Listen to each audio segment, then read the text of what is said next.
बिस्मिल्लाहिर्रहमानिर्रहीम। अल्लाह के नाम से शुरू जो बड़ा मेहरबान और निहायत रहम वाला है। अस्सलाम वालेकुम, I am Abdul Rahman.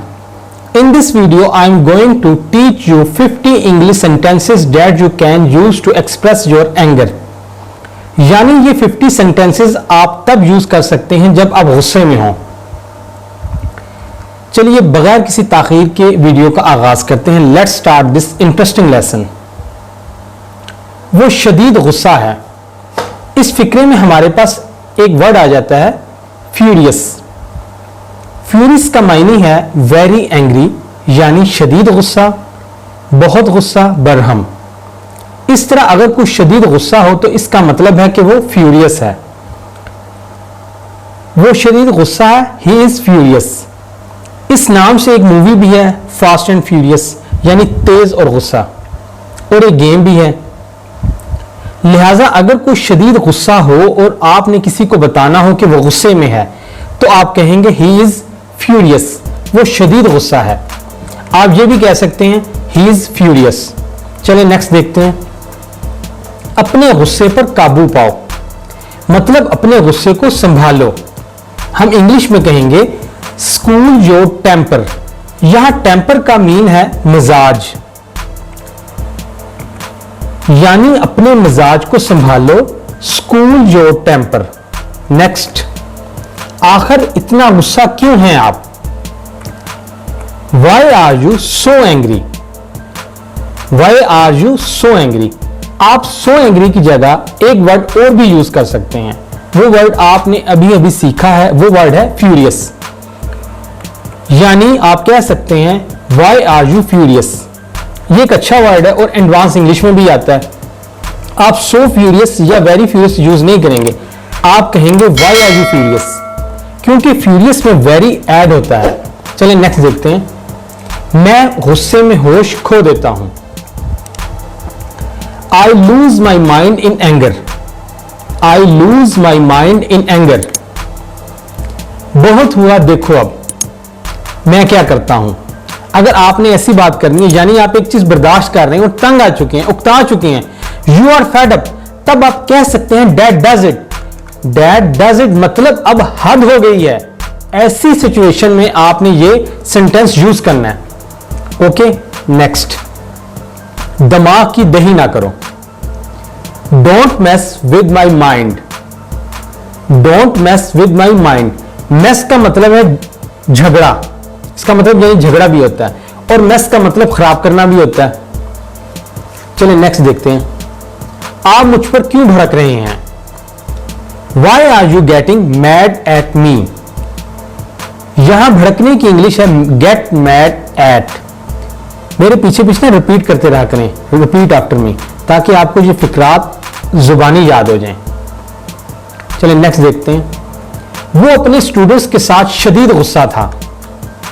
He was furious with his students। आप यहां फ्यूरियस की जगह वेरी एंग्री या सो एंग्री भी यूज कर सकते हैं। He was so angry with his students, या he was very angry with his students, या फिर यही जो आपको मैंने पहले बताया he was furious with his students। Next, मैं देख लेता हूं। जब आप किसी को ऐसा लहजा शो कराना चाहते हो या सख्त लहजा, तो आप कह सकते हैं I'll show you, मैं तुम्हें देख लूंगा। I'll show him, मैं इसे देख लूंगा। I'll show them, मैं इन्हें देख लूंगा। नेक्स्ट, मैंने अपना आपा खो दिया, मतलब मैंने अपना कंट्रोल खो दिया, मैंने अपना मिजाज खो दिया। मिजाज की इंग्लिश हम पहले ही सीख चुके हैं, टेम्पर, और खोना की इंग्लिश होगी लूज। सेकंड थर्ड फॉर्म आ गई लॉस्ट, लॉस्ट। इस तरह इंग्लिश में हम कहेंगे आई लॉस्ट माई टेम्पर, मैंने अपना आपा खो दिया। ऐसा कुछ नहीं है, नथिंग ऑफ द काइंड। यहां आप काइंड भी कह सकते हैं और सॉर्ट भी कह सकते हैं। नथिंग ऑफ द सॉर्ट, यानी ऐसा कुछ नहीं है। नेक्स्ट, इसने पैसे दे मारे। जैसे मोबाइल हो, पैसे हो, कोई भी चीज हो, जब हम किसी के आगे फेंकते हैं ना, तो हम कह रहे होते हैं, यानी कि हम कर रहे होते हैं, हम शव कर रहे होते हैं। अब यहां शव की सेकंड फॉर्म आ गई should. He should the money, आप मजीद सेंटेंस में इजाफा कर सकते हैं, he should the money on the table, he should the money on the desk. Next, जबान संभाल के, इंग्लिश में हम कहेंगे watch your mouth, watch your mouth. आप होल्ड योर टंग भी कह सकते हैं। नेक्स्ट, कौन कहता है, जब आपने कोई बात सुनी हो और आपको बात सुनकर गुस्सा आ जाए, गुस्सा आ गया हो, तो आप आगे से रिएक्ट इस तरह से कर सकते हैं। कौन कहता है, who says, who says. Next, मैं तुम्हें छोड़ूंगा नहीं, हम इंग्लिश में कहेंगे आई वॉन्ट स्पेयर यू। यहां स्पेयर की जगह हम लीव यू कह सकते हैं, आई वॉन्ट लीव यू, मैं तुम्हें छोड़ूंगा नहीं। और यहां वॉन्ट का मतलब है विल नॉट, यानी फ्यूचर में। इस तरह हम इंग्लिश में कहेंगे आई वॉन्ट स्पेयर यू, मैं तुम्हें छोड़ूंगा नहीं। नेक्स्ट, क्या मुसीबत है, आप इंग्लिश में कहेंगे व्हाट द हेक। आप एक और लफ्ज भी यूज कर सकते हैं, व्हाट द हेल, यानी एक हो गया व्हाट द हेक और एक सेंटेंस हो गया व्हाट द हेल। नेक्स्ट, मतलब क्या है तुम्हारा, what do you mean, what do you mean. तुम मेरे साथ ऐसा कैसे कर सकते हो, how could you do this to me, how could you do this to me. Next, हिम्मत कैसे हुई तुम्हारी, how dare you, how dare you. बस बहुत हुआ, enough is enough, enough is enough. Next, समझते क्या हो तुम खुद को, who do you think you are, who do you think you are. Next, जो भी हो यानी कुछ भी हो, इसके लिए हम इंग्लिश में यूज करेंगे वॉट एवर, यानी आप जब एक बात को पूरी तरह से इग्नोर कर देते हैं, यानी आपने एक काम करने का सोच लिया और ठान लिया है और कोई आपको कह रहा है कि नहीं ऐसा ना करो, तो आप कहते हैं वट एवर, यानी कुछ भी हो मैं ये करके रहूंगा, तब आप ये खूबसूरत वर्ड यूज कर सकते हैं वट एवर। नेक्स्ट, आवाज नीचे, इंग्लिश में कहेंगे low your voice, low your voice. सब तुम्हारी वजह से हुआ है, it's all because of you, it's all because of you. Next, कर लो जो करना है, कर लो जो करना है, do whatever you want to do, do whatever you want to do। next, लिख लो मेरी बात, mark my words, mark my words। next, इतने लापरवाह कैसे हो सकते हो, ये जुमला बहुत ज्यादा भी बोला जाता है आम, यानी ऐसा कोई सख्त लहजा नहीं है, ये एक इजी भी, इजी वे में भी आप बात कर सकते हैं। कोई अगर गलती कर देता है तो आप कह सकते हैं how could you be so careless, आप इतने केयरलेस कैसे हो सकते हो। नेक्स्ट देखते हैं, मेरा कोई लेना देना नहीं है इससे, I have nothing to do with this, I have nothing to do with this. चलिए नेक्स्ट देखते हैं, तुम जानते नहीं मैं कौन हूं, you have no idea who I am, you have no idea who I am. Next, तुम गलत बंदे से पंगा ले रहे हो, You are messing with a wrong person, you are messing with a wrong person। Next, अपनी औकात में रहो, अपनी हैसियत में रहो, be in your limit। अब देखें ना, ये सेंटेंस है अपनी औकात में रहो। अगर आप इसको उर्दू में किसी को कहते हैं अपनी औकात में रहो अपनी, तो अगले को ज्यादा बुरा लगेगा, लेकिन अगर आपने उसको उसकी औकात के मुतालिक बताना ही है, उसको थोड़ा गुस्सा शो करना है, तो आप इंग्लिश में ये सेंटेंस कहते हैं ना, बी इन योर लिमिट, तो आप जो आप कहना चाहते हैं उसको डिलीवर हो जाएगा, लेकिन उसको इतना बुरा नहीं लगेगा। इसलिए इंग्लिश सीखें, मैं जो सेंटेंसेस पढ़ रहा हूं ना, इसको अपने मेरे पीछे पीछे रिपीट करते जाएं ताकि आपको याद हो जाए। नेक्स्ट देखते हैं, अपनी जबान को लगाम दो, हम इंग्लिश में कहेंगे keep check on your tongue, या हम आसान लफ्जों में ये भी कह सकते हैं hold your tongue, keep check on your tongue या होल्ड योर टंग, अपनी जबान को लगाम दो। नेक्स्ट देखते हैं, तुम यहां आए क्यों। फ्रेंड्स, ये सेंटेंस एक तो गुस्से में भी आप यूज कर सकते हैं जब आप थोड़ा सा सख्त लहजे में बात कर रहे हो, या फिर आप किसी से जिससे आप फ्रैंक को पूछने के लिए कैसे आए हो, क्या करने आए हो, किस काम से आए हो, तब आप यूज कर सकते हैं what brings you here, what brings you here. Next देखते हैं आखिर तुम हो क्या, what you are, what you are. अगर इसको थोड़ा सा सख्त बनाना हो तो आप कह सकते हैं who the hell you are.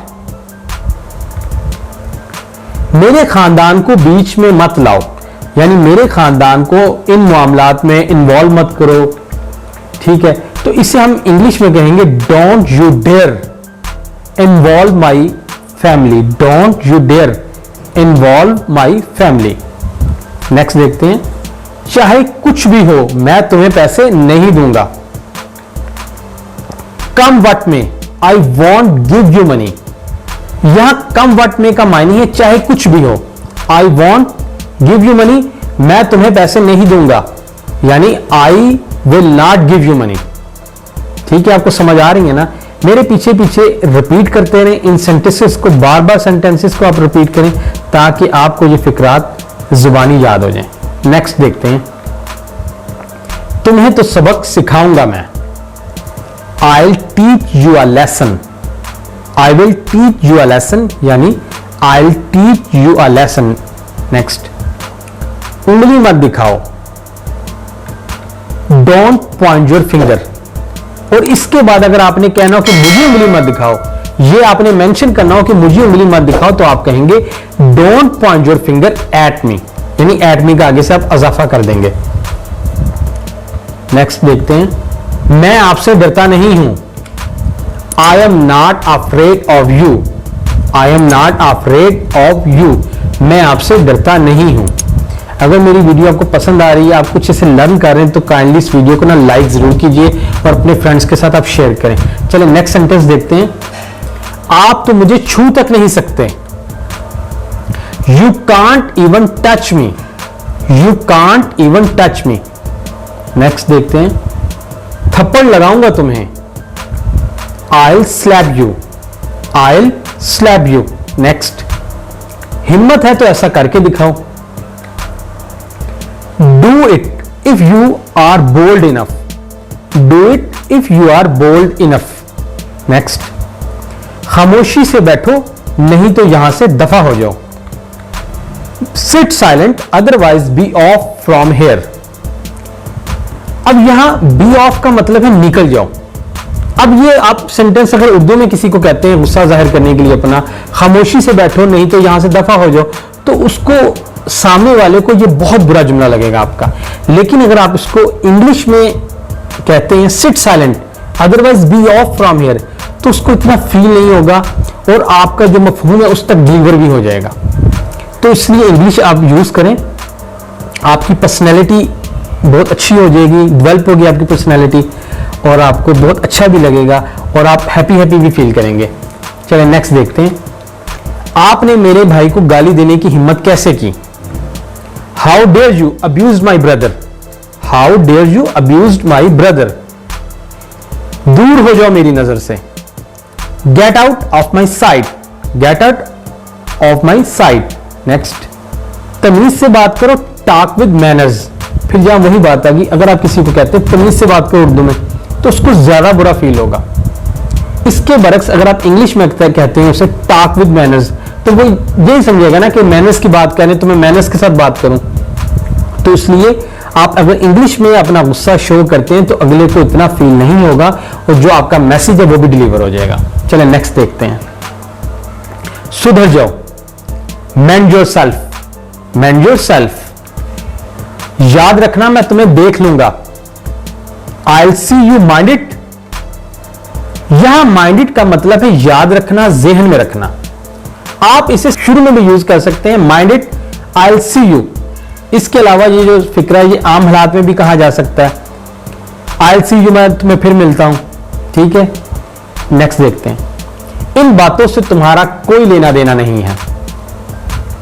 जब हमें किसी को कहना हो कि ये तुम्हारा मसला नहीं है, तुम इन सारी बातों में मत पड़ो, इन्वॉल्व मत हो, तो हम कहेंगे नन ऑफ योर बिजनेस या none of your concern. Next देखते हैं अपने काम से काम रखो, mind your own business, mind your own business. Next, तुम इसी लायक हो, तुम इसी के हकदार हो, तुम्हारे साथ यही होना चाहिए था।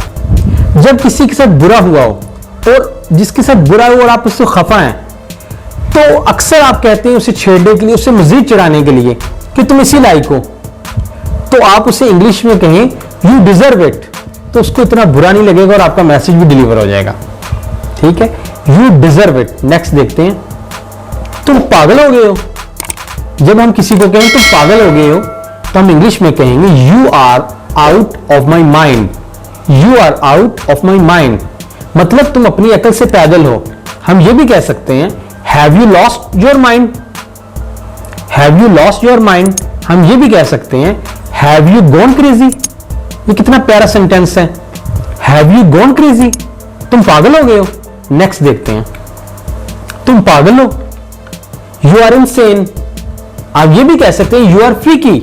अब फ्रीकी एक न्यू वर्ड है, यानी ये एक अच्छा लगता है बोलने में, बजाय कि आप किसी को उर्दू में कहते हैं तुम पागल हो तो उसको ज्यादा बुरा लगेगा।